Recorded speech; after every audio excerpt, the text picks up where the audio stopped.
statistics, so I'm a statistician. So this is the work I find kind of the most close to this workshop. I'm sorry, I didn't will not talk about 3D graphics in my talk. And so basically, so I'm very grateful to come to this workshop, and thanks for the organizers for inviting me here. I think the 3D graphics is a very cool field, and I really learned a lot in this workshop so far, and really enjoyed it. Okay, so now I'm talking about my research work. So basically, first I want to give you a general introduction about my research. So my research field in statistics we call it functional data analysis. So this is actually a popular area in statistics. So the idea is that we will treat any data collected over time, or spatial locations, or other continuum either functions, curves, or images. So you can imagine that if we have the 3D images, like basically it's also functioning over three-dimensional space. Okay, so there's so over the past 20 years, there's a lot of literature developed how to analyze this type of data. So one thing we did is we want to specify the neural network specifically for the functional data. So the idea is that suppose we have an input as a function like x of t. So typically what we will do is that we will evaluate this function at discrete time points, and we treat the value of the function at each time points as a single variables as the input, and we will do the neural image structure. The problem for this is that when we train these models, all this weight in the edges, actually they can be very different, right? So therefore, we lose the interpretabilities when we do the neural network. The reason is because suppose like the two functions, the functions at two close by time points, the corresponding weights theoretically should be close as well. So how can we control the smoothness of these weights over time is our interest. So basically what we define is we call a functional neural network. Basically now we will treat the function x of t as a single input, and then we will define these weight functions. Omega t as a function of t generally is a continuous function. So now instead of the summations, we can look at it as the integral of this weight function times the input functions. So in functional data, we have a very cool technique. So when we estimate the functions, we will write down the function as a linear combination of basic functions. So here, phi L are some basic functions, CL are the coefficients of the basic functions. So basically what we do is that we want to estimate the coefficients C, then we will know the continuous function WT here. So we will we call it cubic B-splines. It's a very powerful basic function, which theoretically can approximate any function, any continuous functions. So if you're not familiar with B-spline basic functions, so this is kind of give you the ideas for the B-spline basic functions. So so after we get this representation for the function WT, then we can do the smooth controls.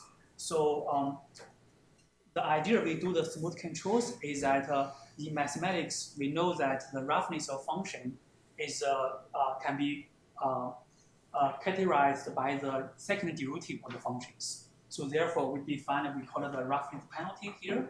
So we want to penalize the second derivative of the weighted function, and in the end, we will get a very smooth estimate for the weight functions.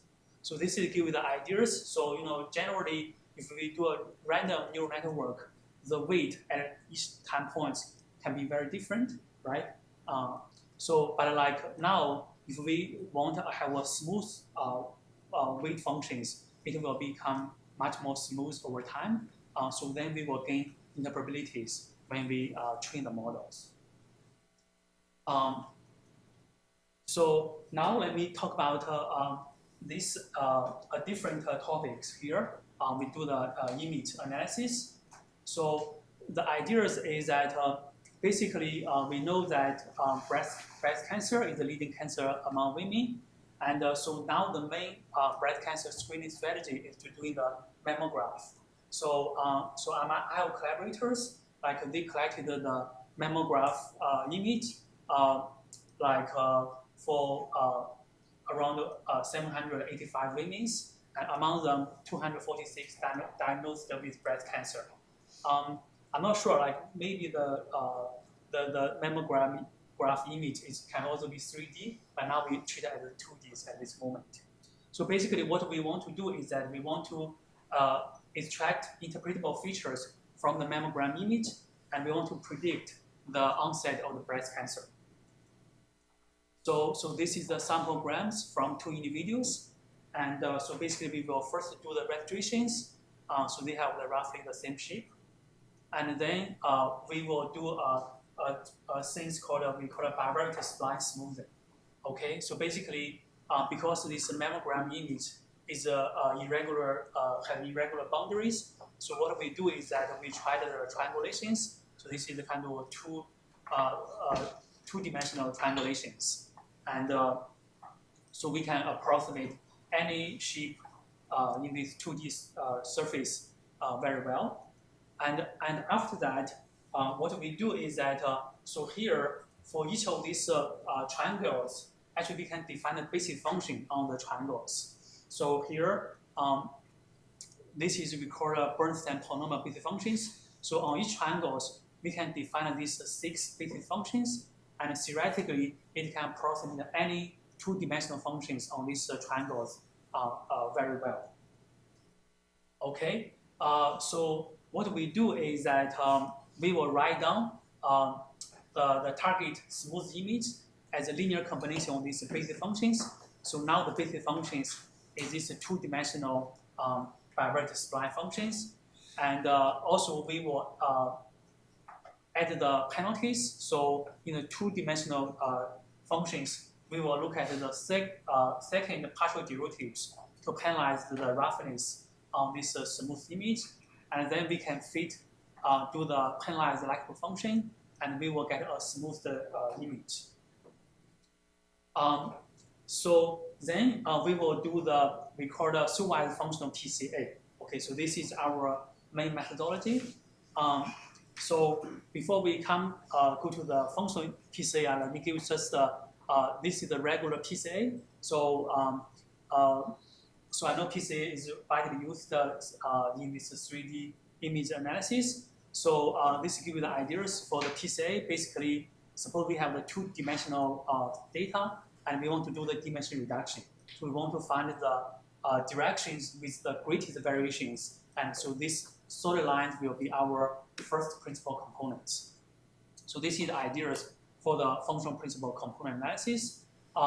So one thing,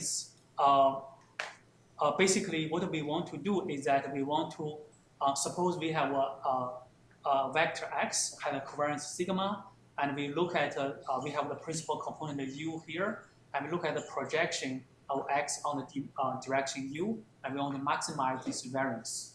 So, so the variance is this quadratic form. So here we call the u as the principal component, and the projection of x on the u is called the PC scores.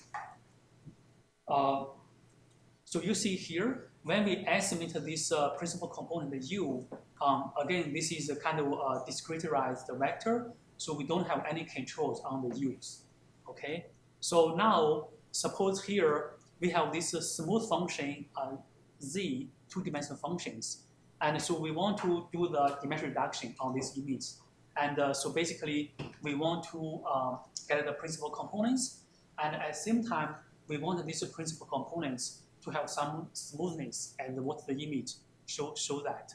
So to control the smoothness on the principal components, our trick to do is that we will estimate the principal components as a bivariate function, and we will estimate this bivariate function as again, as a linear combination of the basic functions. So here, this B will be our bilateral spline basic functions. So after we get these principal components, phi j, and then we can do the projection of this bilateral image on these FPCs, and we will get the FPC scores. So this FPC score is like our features here.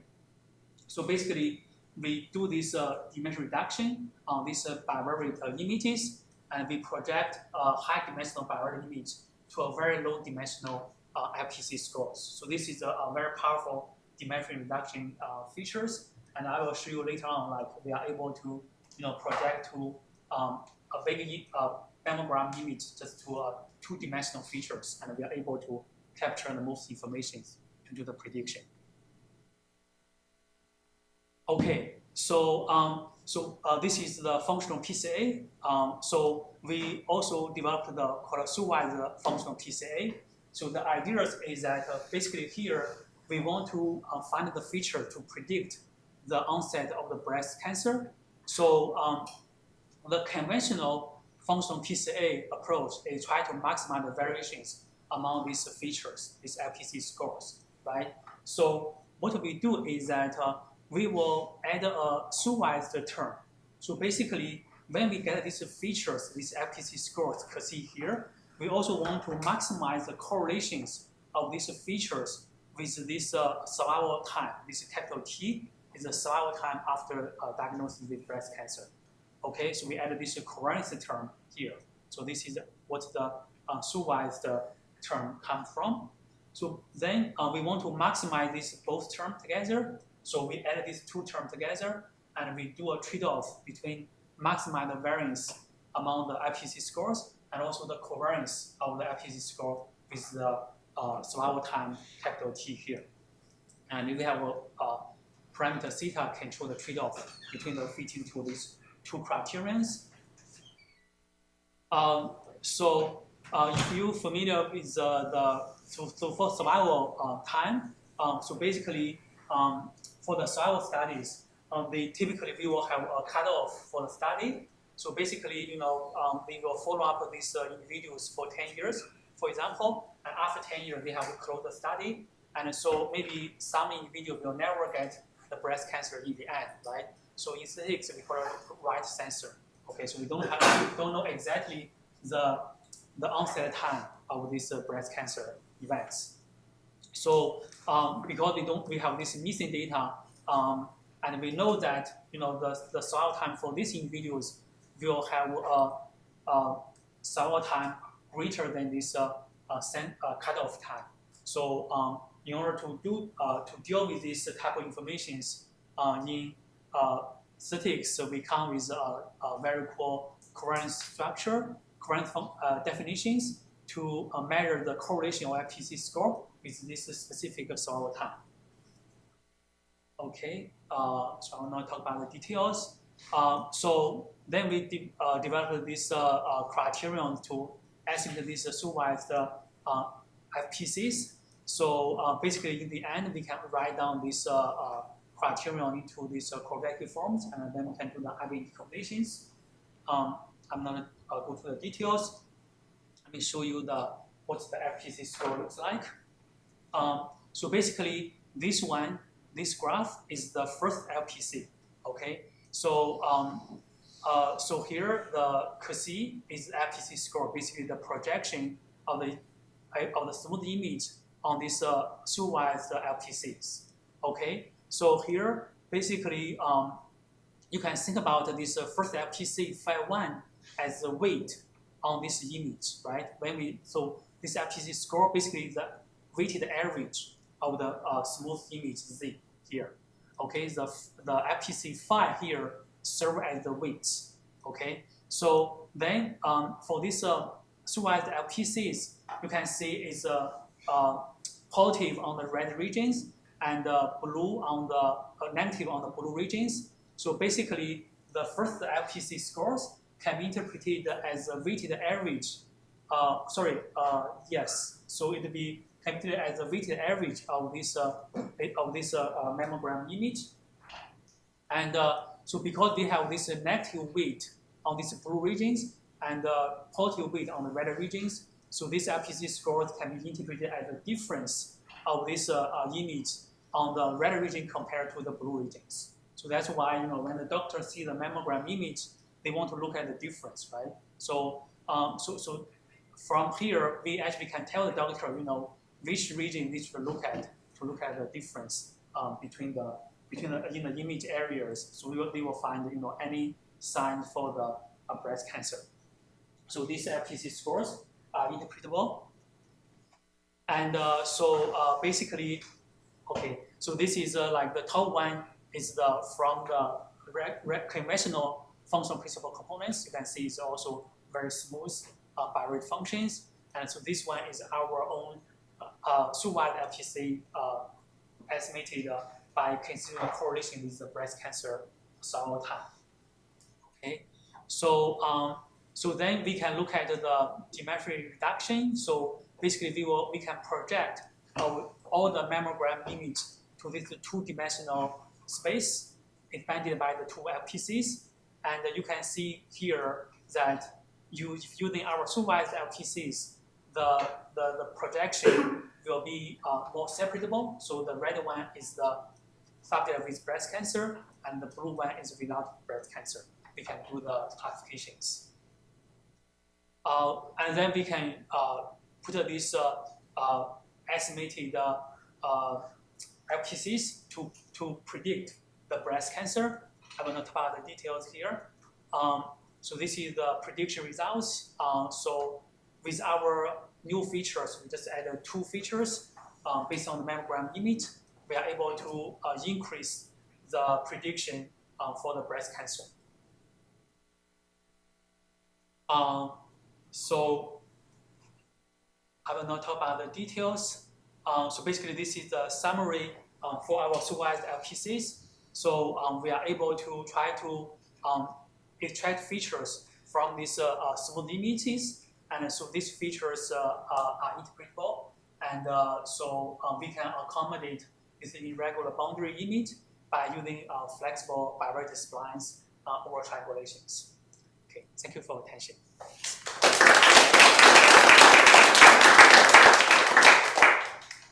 All right, we have about 7 minutes for questions, so plenty of time. Yeah. So why did you use Bernstein polynomials? You could use any blending function. Yes, yeah. So basically, we want to we can use any basic functions. So this is kind of the mathematicians find these basic functions are kind of the best options if we want to approximate the two-dimensional functions. So we'll be using these tools here. So I have 2 questions. So the first one is like in the kind of bivariate spline smoothing, will this cause the discontinuities in between 2 triangles? You mean can we do the discontinuity or? I mean because it's basically using like a smooth curve to approximate the densities within each triangles. Yes. Yes, but in this case, like for the 2 neighboring triangles, are they discontinuity between the end? Yeah. So actually, like this is very good questions. So when we do the smoothing,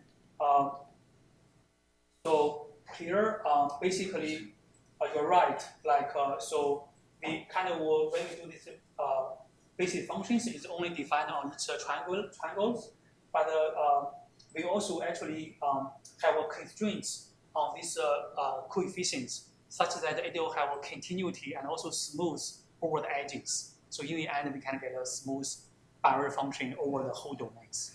Yes. Yeah, there's a constraint matrix there defined. And the second question is like, does the kind of the densities of the triangles affect the final performance? Yes, this is another good question. So how do we choose the number of triangle meshes for the image? So actually, it doesn't affect our method a lot. The reason is that so for our method, actually we encourage you to put a lot of meshes. So in the end, we use this rough penalty, and we can even you have suppose there's only 50 meshes enough. If you put 200 meshes in the end, because you have this penalty, it can still control the smoothness pretty easily. Yes. Thank you.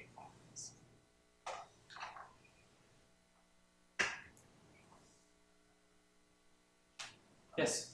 So I don't know on medical images, but something which I try to understand.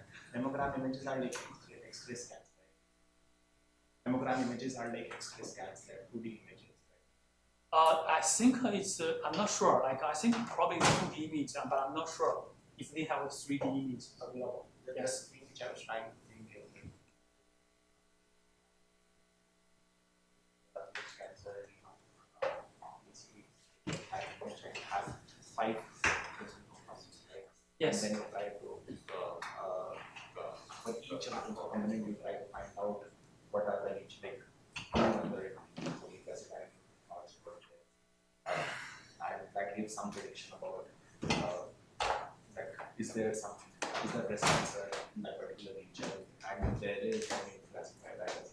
Is it also possible to take the output of the principal components and put it back on the temporal image to show the location of the breast cancer? Yes, yeah. So basically, like, so in the end, like when we see like interpretabilities, so we basically can identify these areas, you know, where we should look at the contrast between these images, look at the red region and blue regions.